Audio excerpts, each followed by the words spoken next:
Welcome back to Repat Stories Season 2. We're excited to tell more stories about people who have returned home after a period of time abroad. Today we're going to be talking to Idris Veitch. He's what would you call yourself? Visual artist, I A think. visual Yeah. artist. I just didn't want to say that in case you had more to add to it. Visual artist, I think, All is right, like the he's an best. insanely talented visual artist, and I'm really excited to speak to him to share more about his time living in Jamaica, living in the US, and living in Japan. Hmm. All right, so Idris, thanks for your time. Thank you for coming. Thank you for having me. Yeah, so I recognized just by looking you up that you had Mhm. spent some time in Japan. Right. And so, what I'm hoping to share with our audience today is like you were there for 10 years, Almost 11, actually. almost Almost 11 11. years. Yeah. And you were also away in the US before that. And we just want to know like what the thought process was and how you ended up coming back to Jamaica. And if you Mhm. feel like you want to start somewhere else, we can Mhm. start somewhere else. Yeah, I Why say, did I you? say let's just start linear. Let's Yeah, start linear. Yeah. So Okay. I think Jamaica is a good place to start. Yeah. Now that I think about it, like growing up in Jamaica, it was I guess for me, it's just like being like different, Mm-hmm. artistically different, like just having like a different outcome. It kind of was at times very like difficult growing up. Mm-hmm. I listened to a lot of rock music, a lot of alternative music. I'm putting that in quotes because, but because of that, it just kind of like, I guess, shaped the way how I grew up here. If I were to pick a word, I would say like otherness. Mm-hmm. It was a lot of just like being picked out and saying, oh, like you're an Oreo, which is like, black on the outside, white on the inside for listening to like white music. Mm-hmm. And then just kind of just your beliefs and stuff just being singled out. So that's Mm-hmm. kind of like how I grew up here.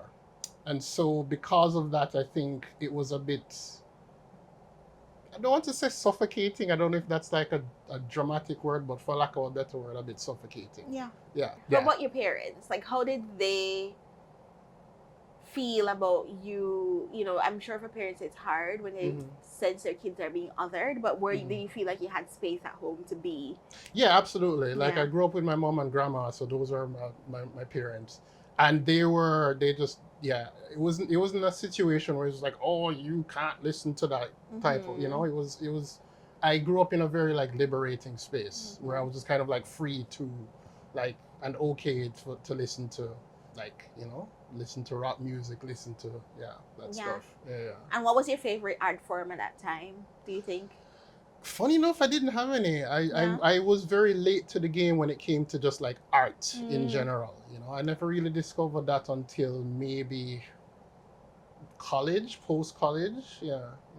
Wow, Yeah. that's insane. Yeah. So, all right, let's talk about college. So, okay, by the Yeah. time you were going to college, you went to college in the US. I went to college in the U.S. Was that So, was that like I have to leave Jamaica? Like this is not for me because of how you grew up, or was it just like more opportunities? What were the original reasons for going to college abroad? I think a little bit of both. Mm-hmm. So I did actually like before this whole art thing, believe it or not, I actually went to college for computer Shut science. up. Yeah, I did. Shut I was up. like big computer nerd. That's like I spent a lot of time like in front of the computer, wanted to be like a programmer. And so I went to school, like my biology teacher suggested going there. Mm. So that's how I ended up. I think I applied for that school and just one other school. So I think I was like, You knew. and I just knew. You I just knew. knew at the time.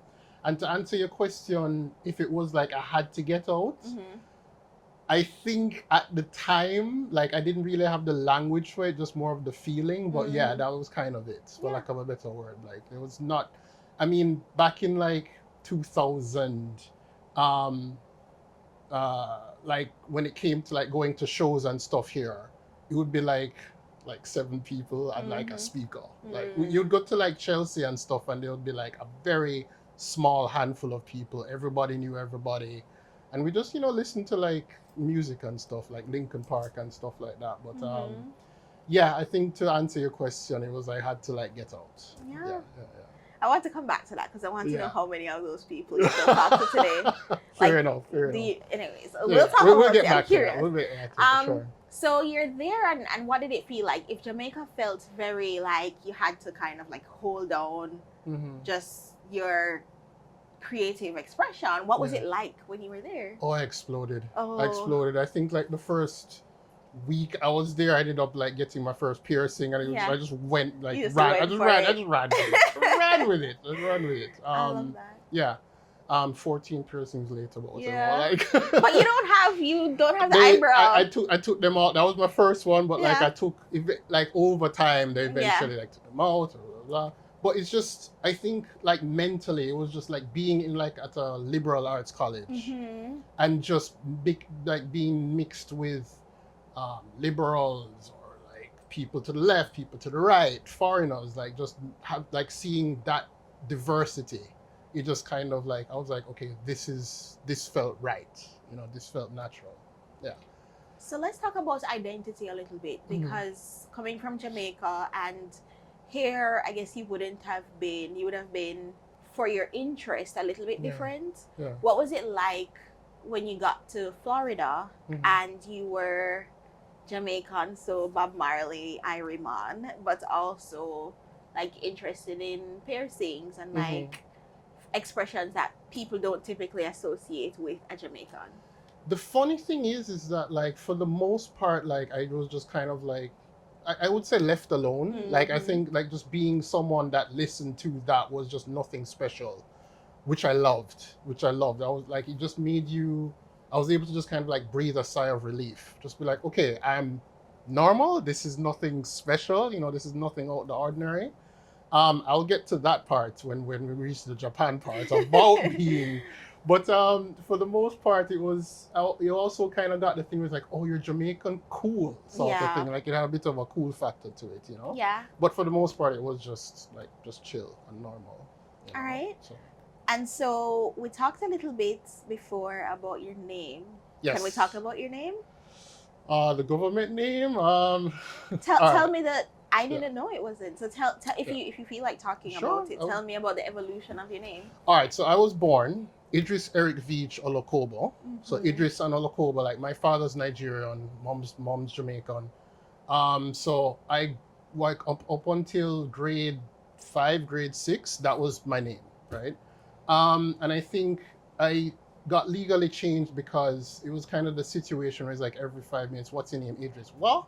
Olokobo. What? That sort of thing. So it was like for like ease of just like going through life, I just went by Eric Idris Veitch. Legally, you changed it? I legally changed it. Yeah. If you look at my license now, it's Eric Idris Veitch. But I grew up not knowing or interacting with my father much. He passed away in 2009, maybe a month or two before I went to Japan. And I think kind of as like a dedication, as a kind of like my hats off to him sort of thing, I guess went by Idris Veitch. So that's how I've been going ever since. Yeah. So it's been like a kind of full circle almost. Yeah. I don't know. I just think your name suits you so much. It's Yeah, such a unique name, and your parents did a great job. That's all I'll say. But also, I want to Definitely give. not Eric. My show is a show of big ups, and I want to big up your mother. Yes. Who, by the way, is like an amazing family dentist. Yes. And Dr. Veitch. so Dr. Veitch, wherever you Veitch, are. Hey. All right. So thanks for sharing that. Thank okay. You. Yeah. And so you're in Florida now. You're in college. And at what point did you decide to change your major from computer science? I mean, like, the truth be told, I just couldn't hack like the math and the programming and stuff. I think it was like way above so with the computer courses that I took already, I combined it with like business. So it was kind of like applied business and it was called management systems. So it was like, using computers for like, to solve like business problems. So yeah, out of college, I got a job as a computer techie.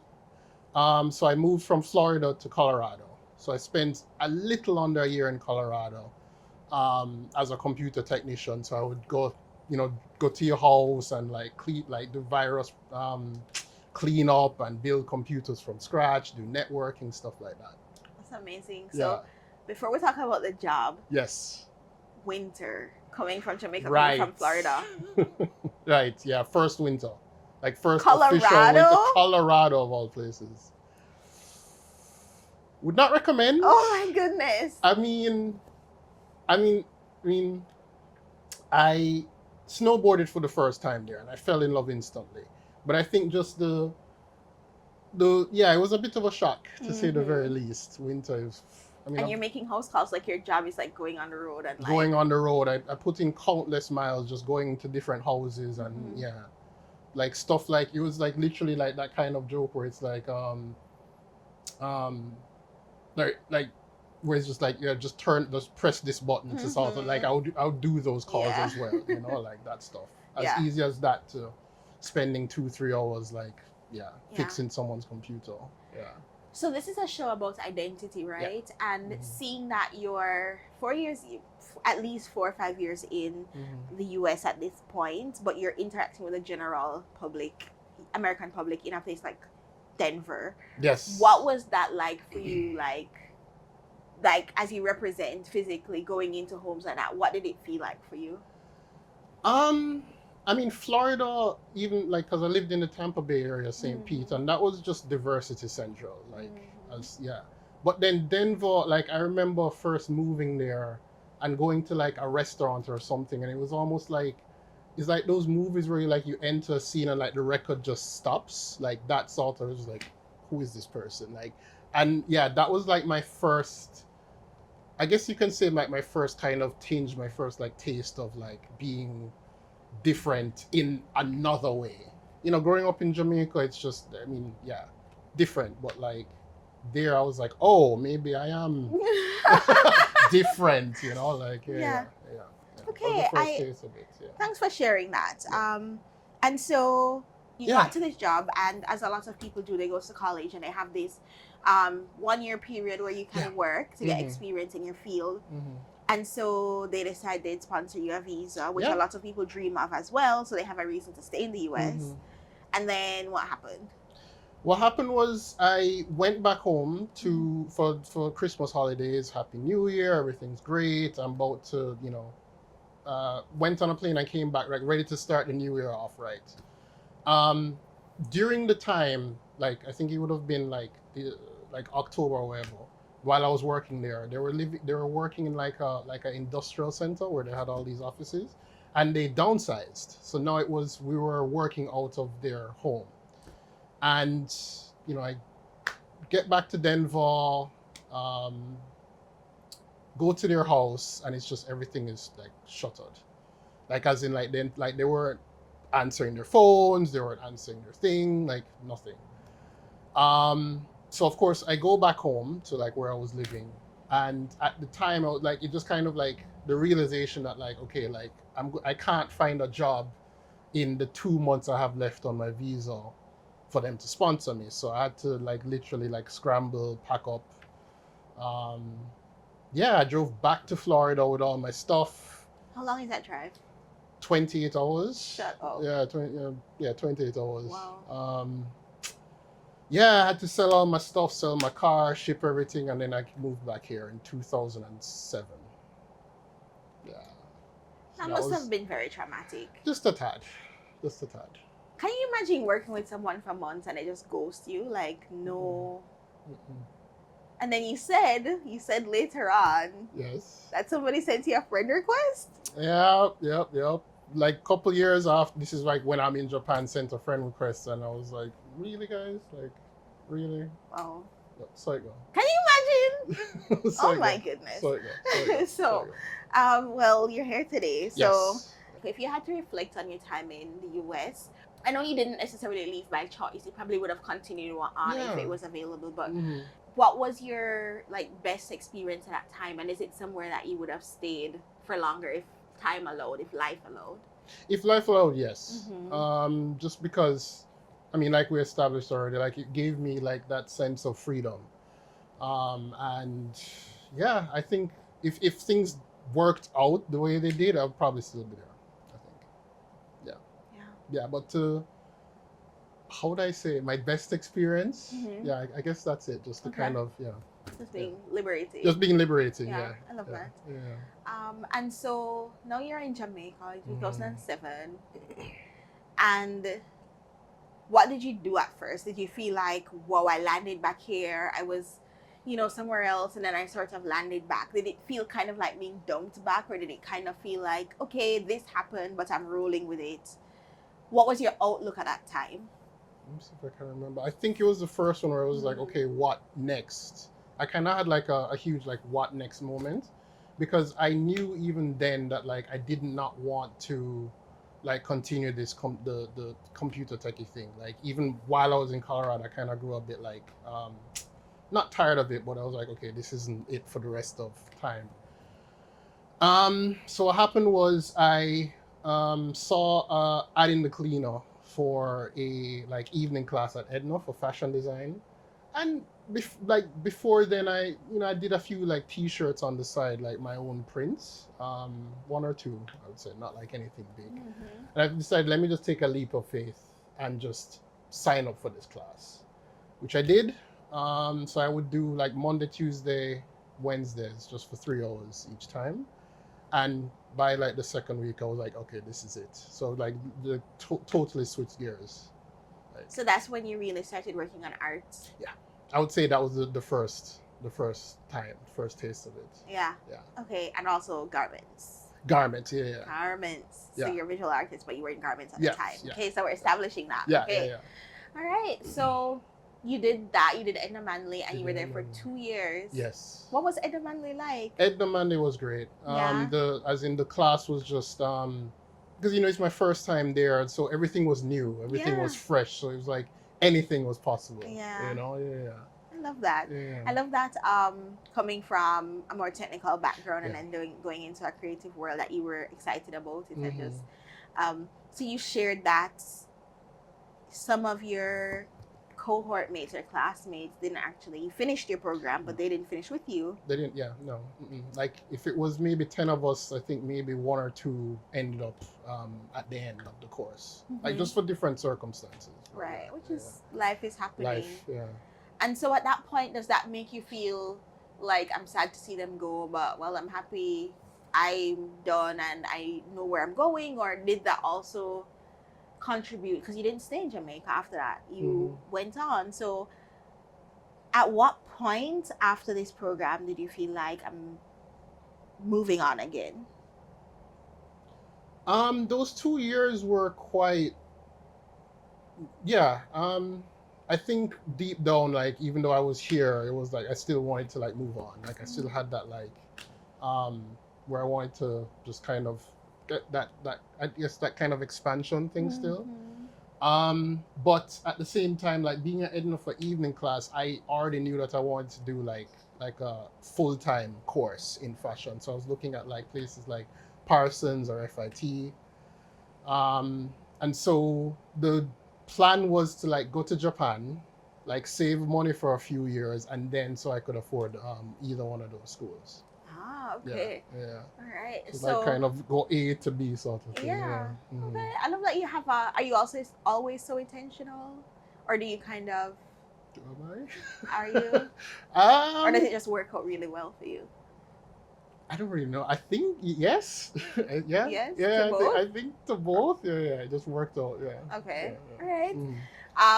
So you, before, tell me a little bit though before we go to Japan. Mm-hmm. What was it like? Like, what was your favorite part of being at Edna? Like, or your show, or a piece of work that you really felt proud of, and why? I think I really did like the final collection, the graduation collection, because I kind of got the freedom to like explore like I think my aesthetic at the time. Mhm. Yeah, that was I think my favorite part. Okay. Just the kind of freedom. Yeah. And if you could, for themes, right? If you could describe your aesthetic at that time, we're gonna come back and ask about it after Japan too. But what would Yeah. you say it was? For the Edna collection, I don't know. I think at the time I was definitely into punk, so there was like a lot of that in my my research. Did it? But then when I look at the collection, like, did it turn out punk? I don't know. I guess it was kind of like girly punk-ish sort of Mm-hmm. elements in there. Oh, Yeah. all right. So now we're in Japan. You found Yes. out about this program and you went there to teach. I went there to teach English. Yeah. Okay. I think, like, don't quote me on this one, but I think at the time, Interact, which is the largest like private English teaching thing, they had like a recruitment office here, and I think this was like one of the only countries in the Caribbean at the Mm. time that had it. So went ahead and like went to their, I guess, open call, and got the gig, and then yeah, once I heard I got the gig, then I went. Oh, Yeah, amazing. yeah. Okay. So what was that like? Like packing up, you're going far this time. It's not like a Yeah. two flights. No. Florida is one flight Yeah. away, depending on where you're going. Maybe St. Pete's they have direct. I don't Hmm. know. What was it like going to Japan and how did you prepare for that? I was not prepared at all because, Mm. like, I think I only knew two words at the time. I had no idea, like, visually what Japan was like. I mean, yeah, I watched anime, and but that's not really a Right. yeah, yeah. I had no idea what I was getting into. I And just what kind of part jumped of in. Japan was it at first? I first, like, the recruitment, what is it? The orientation was in Chiba, which Mm-hmm. is east of Tokyo, and then I was placed in Niigata. Lived in Niigata for a couple months. Again, winter. Mm-hmm. That winter was rough. My partner at the time lived in Nagano, so I got a gig closer to be with her, and yeah, lived in Nagano for 3 years. And then while I was in Nagano, because of course I still wanted to, the aim or the mission was to um, save up for fashion school. Mm-hmm. So one evening, via a friend of a friend, I who the friend of the friend went to fashion school in Tokyo. So he was like, "Hey, instead of, you're here already, why not just try and see if you can make it to this school?" So I applied Mm-hmm. and got like a small scholarship to enter that school, and then yeah, I moved to Tokyo for that school. Yeah. Oh, Hmm. that's awesome. Yeah.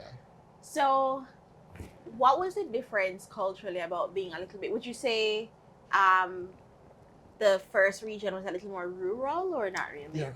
Yeah. Nagano is very countryside, but like Okay. beautiful. Like Yeah. I still miss that place. I Oh, still miss that it sounds place. pretty. Yeah. Like Yeah. so it was like that place. Of course, you have the four seasons, which I really Mm-hmm. loved.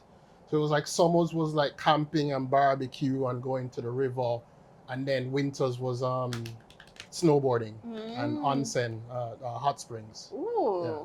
that sounds Really nice. nice. Really Yeah. really nice. So, okay, Tokyo. Tokyo, big city, bright lights. Yeah, what's it like living in a major city? I am not cut out for major city living. Okay. No, it's just, I mean, it's very hustling, bustling. Yeah. I found Tokyo to be um well, I do like the fact that you can, like, anything goes. Mm-hmm. You like lots of resources, like whatever you need you can find it there.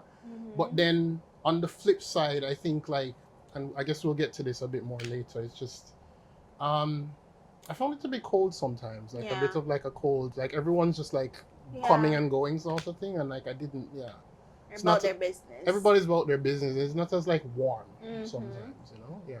And so, do you feel like you need that as a person? Like, is that part? And the reason I ask is that you're here in Jamaica again, Hmm. and we'll come to that. But do you Hmm. feel like you need that kind of warmth where you're meant to settle? Yeah, I think so. I Okay. think so. I think so. Yeah. Okay. Hmm. Yeah, just establishing some of the reasons why people go and come to different places, you know? Yeah. Um, I mean, apart from the warmth as well, also just kind of like, I guess, the size, because of yeah, course you kind of have a city that's small right, but still warm. right. I guess I just kind of spiritually got like lost in like um the concreteness of Tokyo, because, like, I mean, Kingston is, you can call us like a green city. Like Mm-hmm. there's mountains, there's, feast for the eyes, but Mm-hmm. like it's just concrete in Tokyo. It's Got like you. nothing. Yeah. Yeah. Mm. All right. So, you are in Tokyo, Yeah. and you're in a program. Hmm. So what was that program about? What was it like? So I did study women's wear first, and it's like a 3-year program. So I studied women's wear year 1 and 2, and then half of the second year I switched to menswear.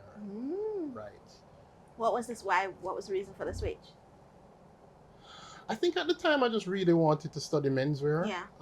And then it was, yeah, the teacher at the time, he worked for Dior for years, years and years and years, like really master of his craft, and yeah, wanted to kind of study under him. That's awesome. Yeah.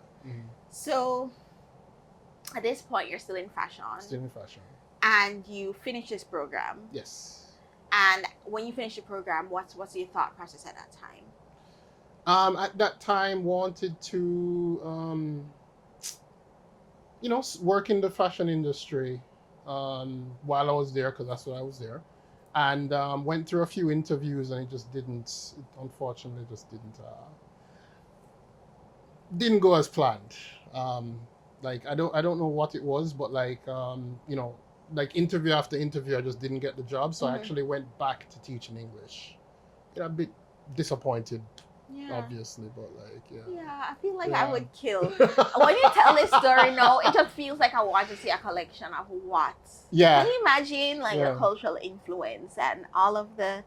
Yeah, they were missing out, man. Seriously. Oh my goodness. I think like Japan love the country, but they can be a bit like if it works, like if it ain't broke, don't fix it. Yeah, it's a lot of that. Okay.